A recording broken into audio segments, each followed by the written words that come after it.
नमस्कार दोस्तों, स्वागत है आपके अपने चैनल आईएएस एनालिसिस में। यह खूबसूरत वीडियो आप लोग देख पा रहे हैं। यह वीडियो है गोवा में एक जगह का नाम है सिरगांव।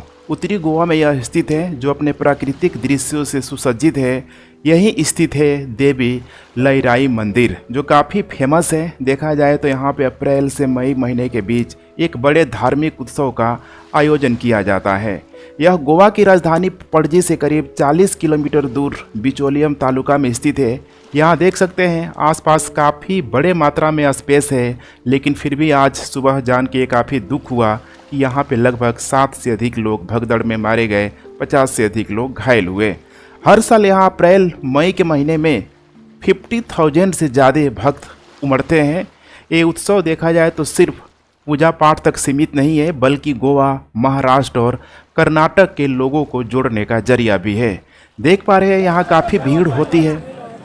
ढोल नगाड़ों की थाप, मंत्रोच्चारण और आग पर चलने की जो रस्म के बीच लोग अपनी आस्था में इस तरीके से डूब जाते हैं। आसपास इसको देखने के लिए बड़े मात्रा में यहाँ पे भीड़ लगती है, जिनकी संख्या मैंने बताया 50,000 के पार हो जाती है। लेकिन इस बार का हादसा यह एक काला धब्बा बन गया। देख पा रहे, वीडियो को देख के आप लोग खुद समझ पा रहे होंगे। बताया जा रहा है कि एक ढलान पर भीड़ अचानक तेजी से आगे बढ़ी। लोग एक दूसरे पे गिरने लग गए और देखते ही भगदड़ मच गई। चीख और पुकार और बदहवासी की हालत में बेसुध पड़े लोग यहाँ पे दिखाई दे रहे हैं। इस हादसे में देखा जाए तो कम से कम 7 लोगों की जान चली गई, जिनमें पुरुष और महिलाएं दोनों शामिल हैं। 50 से ज़्यादा लोग घायल हुए, जिनमें से कई की हालत अभी भी गंभीर है। तो चलिए टॉपिक को शुरू से शुरू करते हैं, ताकि आप लोग इन सारे डायमेंशन को विस्तार से समझ पाएँ। साथ ही नए लोग हैं तो चैनल को सब्सक्राइब जरूर कर लीजिए। क्या हुआ था उस रात? सिरगांव का लईराई देवी मंदिर गोवा के सबसे पुराने मंदिर और पवित्र स्थानों में से एक है। यहाँ पे हर साल श्री लईराई जात्रा उत्सव में गोवा, महाराष्ट्र, कर्नाटक से हजारों की संख्या में भक्त आते हैं, इन तीनों ही राज्यों से। इस उत्सव की खासियत है इसका अग्नि दिव्य, जो यहाँ पे आप लोग देख पा रहे हैं, जिसमें श्रद्धालु जलते अंगारों पर नंगे पांव चलते हैं। स्थानीय भाषा में धोंड कहलाने वाले भक्त इस जलते अंगारे पर नंगे पांव चलते हैं और हाथ में वेटाची काठी की पवित्र छड़ी लेकर चलते हैं। यह किसी धार्मिक रस्म का हिस्सा नहीं, बल्कि भक्ति, निष्ठा, साहस और आत्मशुद्धि की चरम परीक्षा होती है।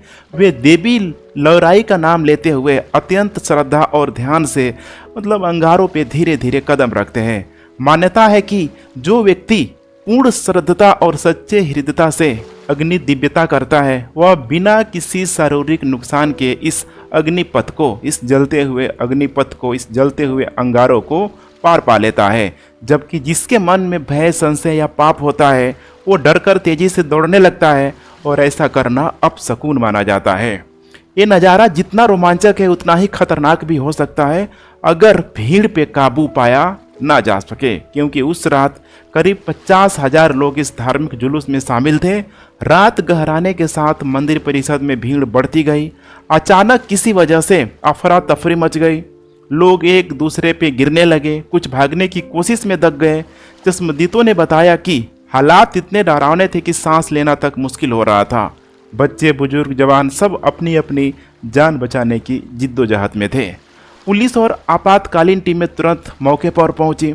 घायलों को गोवा मेडिकल कॉलेज, मापुसा के नॉर्थ गोवा डिस्ट्रिक्ट हॉस्पिटल और बिचोलम के प्राइमरी हेल्थ सेक्टर में ले जाया गया। लेकिन अभी तक 7 लोगों की जान जा चुकी है, जिनमें पुरुष और महिलाएं दोनों शामिल हैं। घायलों में 8 लोगों की हालत अभी भी गंभीर है, जिनमें से 2 को सांस लेने के तकलीफ के चलते वेंटिलेटर पे रखा गया है। कुछ को मामूली चोटें भी थी, जिनमें 2 को इलाज करने के बाद यहाँ पे छुट्टी दे दी गई। अब यहाँ पे सवाल है कि आखिर भगदड़ की वजह क्या थी। अब सवाल उठना ऐसा लाजमी है कि आखिर बार बार ऐसा क्यों होता है। पुलिस और प्रशासन देखिए अभी तक भगदड़ की सटीक वजह नहीं बता पाए हैं। कुछ शुरुआती रिपोर्ट्स में कहा गया है कि ढलान वाली जगह पर भीड़ तेजी से बढ़ने लगी, जिसके वजह से अफरा तफरी मच गई। कुछ का मानना है कि भीड़ की प्रबंधन की कमी थी। इस उत्सव में लगभग 1000 पुलिसकर्मी तैनात थे। ड्रोन से हवाई निगरानी भी हो रही थी।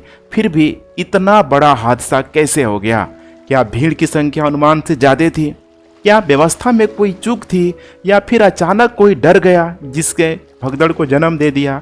इन सवालों का जवाब जांच के बाद ही मिलेंगे, लेकिन इतना तो साफ है कि इतनी बड़ी तादाद में श्रद्धालुओं को संभालना आसान नहीं था। बात करते हैं लहराई यात्रा का महत्व आखिर क्या है, आखिर लोग यहाँ पे खींचे क्यों चले आते हैं। लहराई देवी मंदिर गोवा की सांस्कृतिक और धार्मिक पहचान का बड़ा हिस्सा है।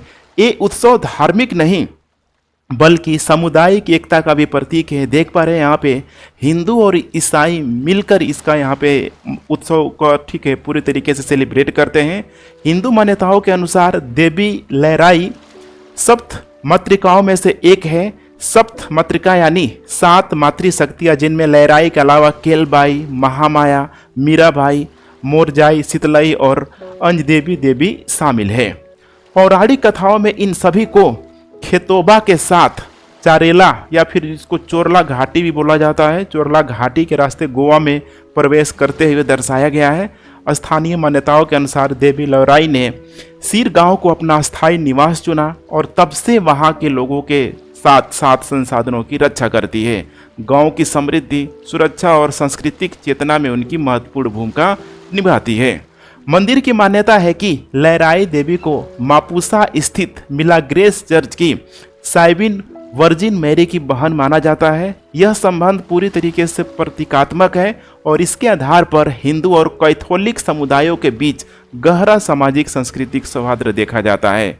जब हिंदुओं की लहराई देवी की यात्रा होती है, जैसे अभी हम आपको वीडियो में दिखाया, तब मापुसा के मिलग्रेस चर्च से मोगेर के फूल भेजे जाते हैं। वहीं जब ईसाइयों का मिलग्रेस साइबिन का पर्व आता है तो लहराई मंदिर से तेल चढ़ावे के रूप में भेजा जाता है। यह परंपरा दोनों के बीच परस्पर सम्मान और भाईचारे को दर्शाती है और इस बात का भी प्रतीक है कि गोवा की धार्मिक परंपराएं एक दूसरे में गुथी हुई है। लेकिन इस बारे आस्था पूरी तरीके से त्रासदी में बदल गई। क्या सबक मिला? ये हादसा हमें कई सवाल छोड़ गया। क्या हम बड़े धार्मिक आयोजन के लिए तैयार हैं? क्या हमारे पास भीड़ को संभालने की पर्याप्त व्यवस्था है? हर साल लाखों लोग मंदिरों, तीर्थस्थलों पर जाते हैं, लेकिन सुरक्षा और प्रबंधन पर कितना ध्यान दिया जाता है? ये पहली बार नहीं है जब भगदड़ से जाने गए। अभी महाकुंभ के बीते ज़्यादा दिन नहीं हुए। हादसे के बाद जांच के आदेश तो जरूर दे दिए जाते हैं, लेकिन क्या इससे भविष्य में ऐसी घटनाएं रुकेंगी? शायद हमें चाहिए कि बड़े आयोजन से पहले सख्त नियम बनाएं, भीड़ की सीमा तय हो, सुरक्षा के पुख्ता इंतजाम हो और आपातकालीन सेवाएं हमेशा तैयार रहे। आखिरी बात, लहराई देवी मंदिर की भगदड़ सिर्फ एक हादसा नहीं बल्कि एक चेतावनी है भविष्य के लिए।